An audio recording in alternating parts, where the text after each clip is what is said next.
இன்றைய முக்கிய நிகழ்வுகள். பாஜக தோல்வி, மாநில தலைவரை மாற்ற நிர்வாகிகள் வலியுறுத்தல்.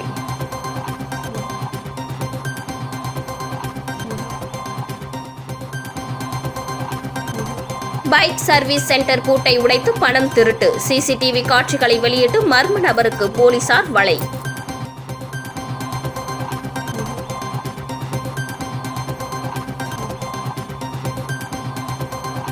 தேர்தல் தோல்விக்கு பொறுப்பேற்று முதல்வர், அமைச்சர்கள் ராஜினாமா செய்ய வேண்டும், முன்னாள் முதல்வர் நாராயணசாமி வலியுறுத்தல்.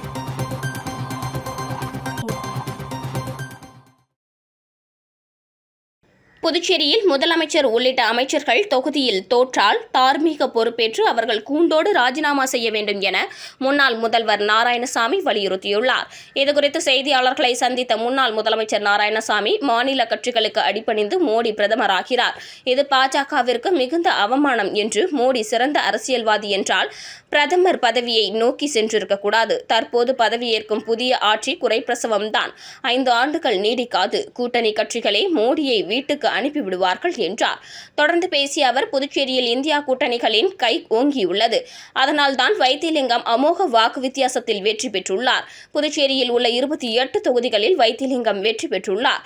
முதலமைச்சர் தொகுதி உள்ளிட்ட ஆளும் அரசின் அமைச்சர்கள் தொகுதிகள் அனைத்திலும் தோல்வியுற்றுள்ளார்கள். இது புதுச்சேரி மாநில மக்கள் ஆட்சியாளர்கள் மீது நம்பிக்கை இல்லை என்பது தெளிவாக காட்டுகிறது. இந்த ஆட்சியில் ரெஸ்டோ பார் உரிமம் வழங்குவதில் முதலமைச்சர் லஞ்சம் வாங்குகின்றார். பொதுப்பணித்துறை டெண்டரில் கமிஷன், ரேஷன் கார்டு வழங்குவதில் லஞ்சம், குப்பை வாரும் டெண்டரில் ஊழல் முறைகேடுகள், 6 மதுபான தொழிற்சாலைகள் அமைக்க லஞ்சம் பெறப்பட்டது. மேலும் புதுச்சேரியில் ரெஸ்டோ பார்கள் அதிகம் வந்ததால் குடித்துவிட்டு சாலைகளில் கும்மாளம் போட்டதால் மக்கள் நிம்மதியாக வாழ முடியாமல் போனது. குடித்து வாகனம் ஓட்டி பலர் உயிரிழந்துள்ளனர். இதையெல்லாம் முதலமைச்சர் ரங்கசாமி காது கொடுத்து கேட்கவில்லை. ஆகவே ஒட்டுமொத்தமாக புதுச்சேரி மாநில மக்கள் நல்ல தீர்ப்பை வழங்கியுள்ளார்கள். எனவே இந்த தோல்விக்கு பொறுப்பேற்று புதுச்சேரி முதலமைச்சர் ரங்கசாமி கூண்டோடு ராஜினாமா செய்ய வேண்டும். ஆனால் அவர் செய்ய மாட்டார். நாற்காலியை காப்பாற்றிக் கொள்ள எதையும் செய்வார் என முன்னாள் முதல்வர் நாராயணசாமி தெரிவித்துள்ளார். முதலமைச்சர் அமைச்சர்களோடு சேர்ந்து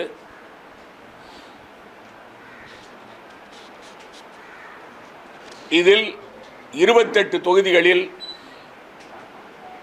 வைத்திலிங்கம் அவர்கள் வெற்றி பெற்றிருக்கிறார். 4000 வாக்குகள் வித்தியாசத்திலே தோல்வியுற்றிருக்கிறார். இதிலிருந்து புதுச்சேரி மாநில மக்கள் இந்த ஆட்சியாளர்களுடைய நடவடிக்கையில் அதிருப்தி அடைந்திருக்கிறார்கள், நம்பிக்கை இல்லை என்பது தெளிவாக தெரிகிறது. குறிப்பாக முதலமைச்சர், அமைச்சர்களுடைய செயல்பாடுகள் மக்களுக்கு வெறுப்பை ஏற்படுத்தி இருக்கிறது. பொதுமக்களை சந்திப்பதில்லை, அவருடைய குறைகளை கேட்பதில்லை. முதலமைச்சரும் அமைச்சர்களும் வாகனங்களில் செல்கிறார்களே தவிர கிராமங்களுக்கு சென்று மக்களை சந்திக்கவில்லை.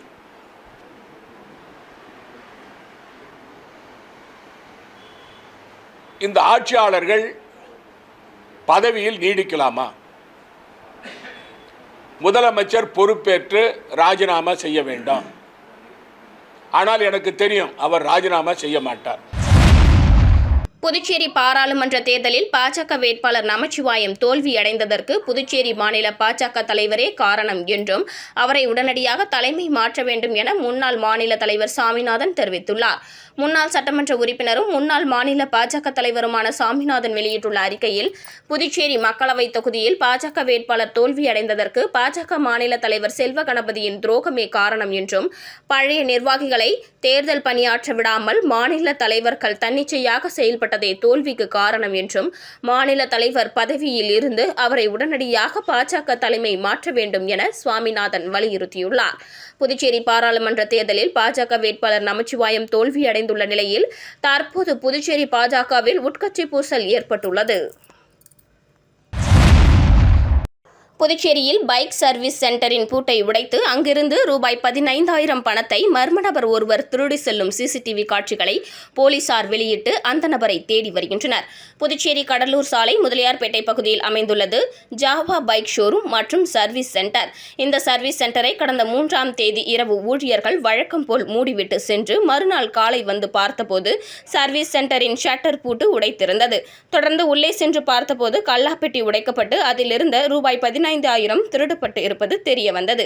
இதனைத் தொடர்ந்து சர்வீஸ் சென்டரில் பொருத்தப்பட்டிருந்த சிசிடிவி காட்சிகளை ஆய்வு செய்தபோது இரவு 7:30 மணி அளவில் கையில் பையுடன் அரை டவுசர் அணிந்து வந்த மர்ம நபர் சர்வீஸ் சென்டர் வாசலில் அமர்ந்து லாபகமாக ஷட்டர் பூட்டை உடைத்து உள்ளே சென்று கேஷ் கவுண்டரில் உள்ள சேரில் சாவகாசமாக அமர்ந்து தான் எடுத்து வந்த திருப்பலி மூலமாக கல்லாப்பெட்டியை திறந்து அதிலிருந்த பணத்தை எண்ணி எடுத்து செல்லும் காட்சிகள் பதிவாகி இருந்தது. இதனையடுத்து பைக் ஷோரூம் மேலாளர் சிசிடிவி காட்சிகளுடன் முதலியார்பேட்டை காவல் நிலையத்தில் அளித்த புகாரின் பேரில் போலீசார் ஷோரூமில் பணம் திருடி சென்ற மர்ம நபரை தேடி வருகின்றனர். புதுச்சேரியில் நடைபெற்று வரும் தேசிய மக்கள் நீதிமன்றத்தில் 6000க்கும் மேற்பட்ட வழக்குகள் தீர்வு காண எடுத்துக் கொள்ளப்பட்டன. புதுச்சேரி மாநில சட்டப்பணிகள் ஆணையத்தின் சார்பில் புதுச்சேரி ஒருங்கிணைந்த நீதிமன்ற வளாகத்தில் தேசிய மக்கள் நீதிமன்றம் நடைபெற்று வருகிறது. இதனை மாவட்ட நீதிபதி அம்பிகா ஆகியோர் துவக்கி வைத்தனர். இதில் நீதிமன்றத்தில் நீண்ட நாட்களாக நிலுவையில் உள்ள வழக்குகளும் நேரடி வழக்குகளும் எழுத்து தீர்வு காணப்பட உள்ளது. மேலும் சமாதானமாக கூடிய கிரிமினல் வழக்குகள், காசோலை வழக்குகள், வாகன விபத்து நஷ்ட ஈடு வழக்குகள், கணவன் மனைவி பிரச்சினை சம்பந்தப்பட்ட வழக்குகள், குடும்ப நீதிமன்ற வழக்குகள், ஜீவனாம்ச வழக்குகள், உரிமையியல் சிவில் வழக்குகள், தொழிலாளர் சம்பந்தப்பட்ட வழக்குகள், சிவில் வழக்குகள் மற்றும் வங்கிக் கடன் சம்பந்தப்பட்ட வழக்குகள் என மொத்தம் 6000க்கும் மேற்பட்ட வழக்குகள் இந்த தேசிய மக்கள் நீதிமன்றத்தின் விசாரணைக்கு எடுத்துக் கொள்ளப்பட்டு தீர்வு காணப்படுகிறது. புதுச்சேரியில் திமுக இளைஞர் அணி சார்பில் நடைபெற்று வரும் தென் மாநில அளவிலான கால்பந்து போட்டியில் தமிழகம், புதுச்சேரி, கேரளா, ஆந்திர மாநிலங்களைச் சேர்ந்த 50க்கும் மேற்பட்ட அணிகளைச் சேர்ந்த வீரர்கள் பங்கேற்று தங்களது திறமைகளை வெளிப்படுத்தி வருகின்றனர். கலைஞர் நூற்றாண்டு நிறைவு விழாவை முன்னிட்டு புதுச்சேரி மாநில திராவிட முன்னேற்றக் கழக இளைஞர்கள் அணி சார்பில் 2 நாட்கள் நடைபெறும் தென் மாநில அளவிலான கால்பந்து விளையாட்டுப் போட்டி உப்பளம் இந்திரா காந்தி விளையாட்டு அரங்கில் நடைபெற்றது. இப்போட்டியை சட்டமன்ற எதிர்க்கட்சித் தலைவர் சிவா தலைமை தாங்கி கால்பந்து போட்டியை ஒலிம்பிக் ஜோதி ஏற்றி துவக்கி வைத்தார். தொடர்ந்து கால்பந்து அணியின் கொடியேற்றி வைக்கப்பட்டது. போட்டியில் பங்கேற்கும் கால்பந்து வீரர்களுக்கு இளைஞர் அணி சார்பில் சீருடை வழங்கப்பட்டது. இன்றும் நாளையும் நடைபெறும் ஐவர் கால்பந்து விளையாட்டுப் போட்டியில் புதுச்சேரி, ஆந்திரா, கேரளா, தமிழகத்தின் சென்னை, திண்டிவனம், கடலூர், எண்டியூர், கோவளம், சேலம் உள்ளிட்ட இடங்களிலிருந்து 52 அணிகள் பங்கேற்றுள்ளன. மேலும் போட்டியில் முதல் 3 இடங்களை பிடிக்கும் அணிகளுக்கு ரொக்க பரிசும் கேடயமும் வழங்கப்பட உள்ளது.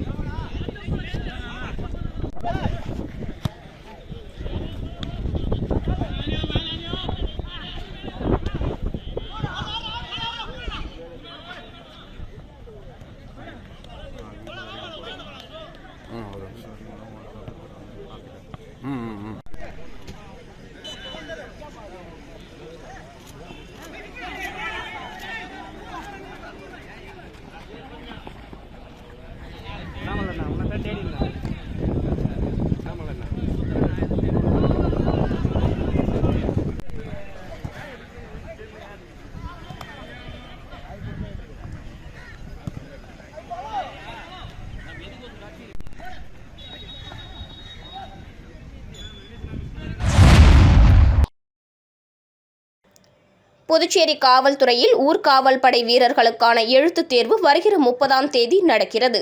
புதுச்சேரி காவல்துறை சார்பில் ஊர்காவல் படையில் 420 ஆண்கள் மற்றும் 80 பெண்கள் என மொத்தம் 500 பேர் தேர்வு செய்யப்பட உள்ளனர்.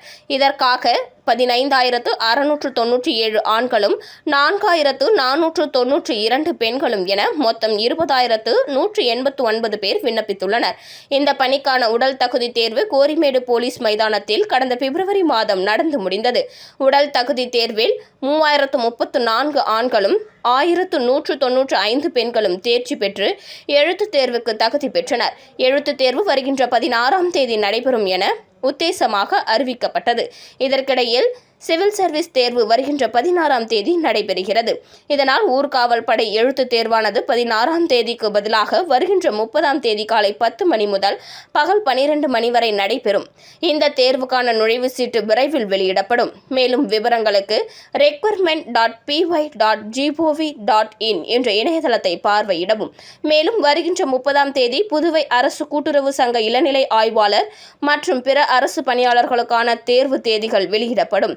இதற்கான உத்தரவை புதுவை அரசு செயலரும் தேர்வு கட்டுப்பாட்டாளருமான பங்கஜ்குமார் ஜா பிறப்பித்துள்ளார். காரைக்கால் அடுத்த கீழையூரில் அமைந்துள்ள பழமை வாய்ந்த ஸ்ரீ மழை மாரியம்மன் ஆலய தீமிதி திருவிழா பூச்சொரிதல் உற்சவத்துடன் துவங்கியது.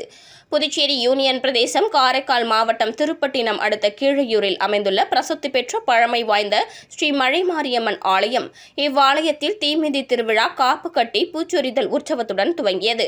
பூச்சொரிதல் நிகழ்ச்சியை முன்னிட்டு ஸ்ரீ ஜடாயுபுரீஸ்வரர் ஆலயத்திலிருந்து கரகம் மங்கள வாத்தியங்கள் முழங்க எடுத்து வந்து ஸ்ரீ மழை மாரியம்மன் ஆலயத்தில் காப்பு கட்டி பின்னர் பல வண்ண மலர்களால் ஸ்ரீ மழை மாரியம்மன் அலங்காரம் செய்யப்பட்டு மகா தீபாராதனை நடைபெற்றது. விழாவில் அறங்காவலர் குழு நிர்வாகிகள் உள்ளிட்ட ஏராளமான பக்தர்கள் கலந்து கொண்டு சுவாமி தரிசனம் செய்தனர். விழாவின் முக்கிய நிகழ்ச்சியான தீமிதி திருவிழா வரும் 10ஆம் தேதி நடைபெற உள்ளது.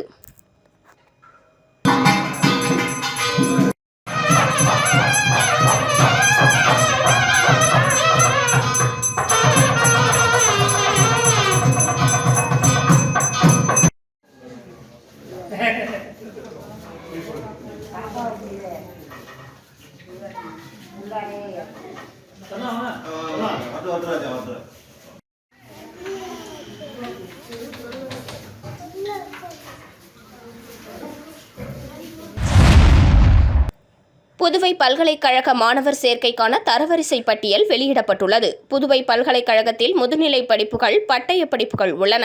இந்த படிப்புகளில் கியூட் நுழைவுத் தேர்வு அடிப்படையில் மாணவர்கள் சேர்க்கப்படுகின்றனர். பல்கலைக்கழகத்தில் 3413 இடங்கள் உள்ளன. அந்த இடங்களுக்காக இதுவரை 31,500 பேர் விண்ணப்பித்துள்ளனர்.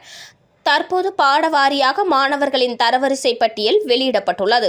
இதனை விண்ணப்பதாரர்கள் pondiuni.edu.in என்ற பல்கலைக்கழக இணையதளத்தில் பார்த்துக் கொள்ளலாம். மாணவர்களின் தேர்வு பட்டியல் விரைவில் பல்கலைக்கழக இணையதளத்தில் வெளியிடப்படும். எனவே விண்ணப்பதாரர்கள் அவ்வப்போது பல்கலைக்கழக இணையதளத்தை பார்வையிட வேண்டும் என்று அந்த செய்திக்குறிப்பில் கூறப்பட்டுள்ளது. 3வது முறையாக பிரதமராக பதவியேற்கும் மோடிக்கும் ஆந்திர மாநில முதலமைச்சராக பதவியேற்க உள்ள சந்திரபாபு நாயுடுக்கும் புதுச்சேரி முதலமைச்சர் ரங்கசாமி வாழ்த்து தெரிவித்துள்ளார்.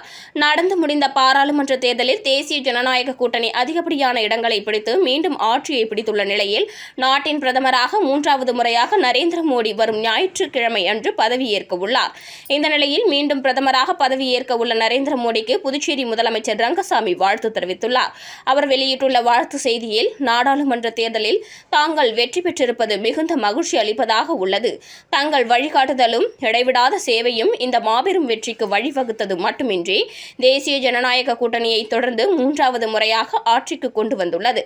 தேசிய ஜனநாயக கூட்டணி மீது மக்கள் கொண்டுள்ள நம்பிக்கையை காட்டுகிறது. இந்த வெற்றி உங்கள் வெற்றி மகுடத்தில் மேலும் ஒரு வைரக்கல்லை பதித்துள்ளது. தங்கள் அசாத்திய வெற்றிக்கு எனது நல்வாழ்த்துக்கள் என்று தெரிவித்துள்ளார். இதேபோல் ஆந்திர பிரதேச சட்டமன்ற தேர்தலில் வெற்றி பெற்று முதலமைச்சராக பதவியேற்க உள்ள சந்திரபாபு நாயுடுக்கு அவர் தனது வாழ்த்துக்களை தெரிவித்துள்ளார். பிஎஸ்சி நர்சிங் நுழைவுத் தேர்வுக்கு புதிதாக விண்ணப்பிக்க வேண்டும் என சுகாதாரத்துறை இயக்குநர் ஸ்ரீராமுலு அறிவுறுத்தியுள்ளார். ஏற்கனவே பிஎஸ்சி நர்சிங் படிப்பிற்கு விண்ணப்பித்திருந்தாலும் புதிதாக சென்டாக் இணையதளத்தில் மீண்டும் விண்ணப்பிக்க அறிவுறுத்தப்பட்டுள்ளது. இதுகுறித்து புதுச்சேரி சுகாதாரத்துறை இயக்குநர் ஸ்ரீராமுலு வெளியிட்டுள்ள செய்திக்குறிப்பில், இந்திய நர்சிங் கவுன்சிலின் அறிவுறுத்தலின் பேரில் 1ஆம் ஆண்டு பிஎஸ்சி நர்சிங் படிப்பிற்கு சென்டாக் அரசு ஒதுக்கீட்டு இடங்களில் சேர பொது நுழைவுத் தேர்வு நடத்தப்படும் என முன்னதாக அறிவித்தது. சென்டாக் அரசு ஒதுக்கீட்டு இடங்களுக்கான புதிய பதிவு சென்டாக் இணையதளத்தில் வரும் 10ஆம் தேதி முதல் துவங்கும் என அறிவிக்கப்பட்டுள்ளது.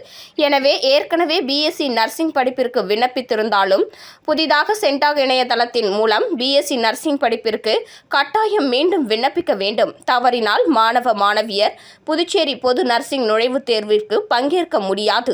இந்திரா காந்தி மருத்துவக் கல்லூரியில் உள்ள பிஎஸ்சி சுயநிதி இடங்கள் புதுச்சேரி காரைக்கால் மதர் தெரேசா பட்ட மேற்படிப்பு மையத்தில் உள்ள பிஎஸ்சி சுயநிதி ஒதுக்கீட்டு இடங்கள் என்ஆர்ஐ ஒதுக்கீட்டு இடங்களுக்கு யூஜி நீட் மதிப்பெண் அடிப்படையில் சேர்க்கை நடத்தப்படும் என்று குறிப்பிடப்பட்டுள்ளது.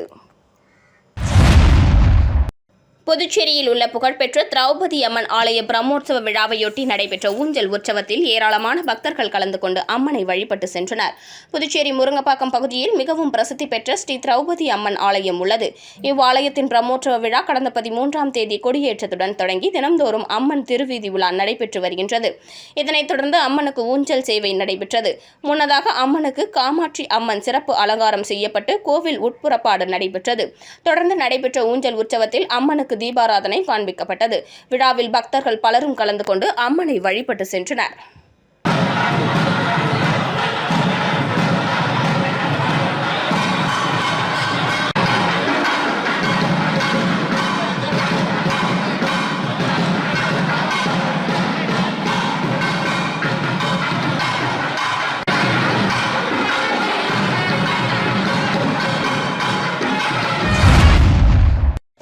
ஜிஆர் பெத்தாங் கிளப் நடத்தும் மாநில அளவிலான முதலாம் ஆண்டு பெத்தாங் போட்டியினை அமமுக மேற்கு மாநில இணை செயலாளர் லாவண்யா துவக்கி வைத்தார்.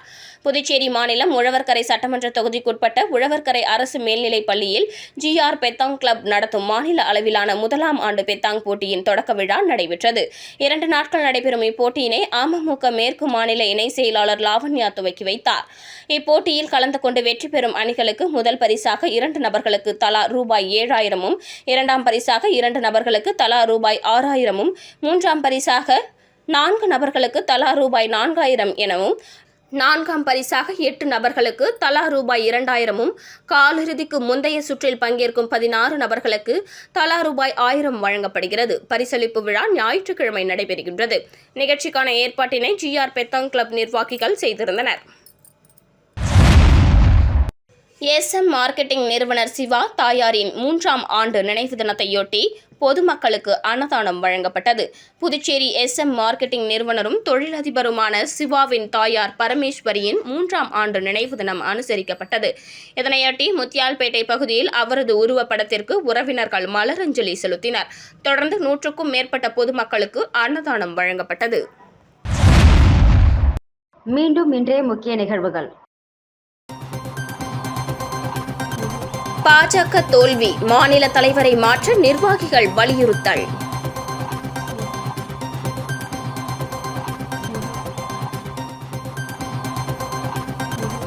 பைக் சர்வீஸ் சென்டர் பூட்டை உடைத்து பணம் திருட்டு, சிசிடிவி காட்சிகளை வெளியிட்டு மர்ம நபருக்கு போலீசார் வலை.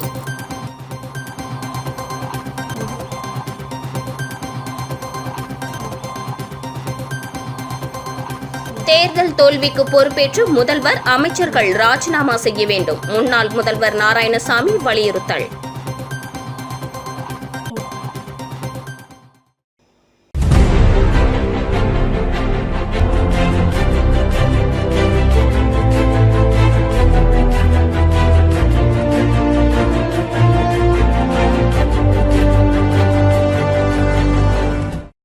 செய்திகளை உடனுக்குடன் தெரிந்து கொள்ள ஆஸ்கார் யூடியூப் சேனலை சப்ஸ்கிரைப் செய்யவும்.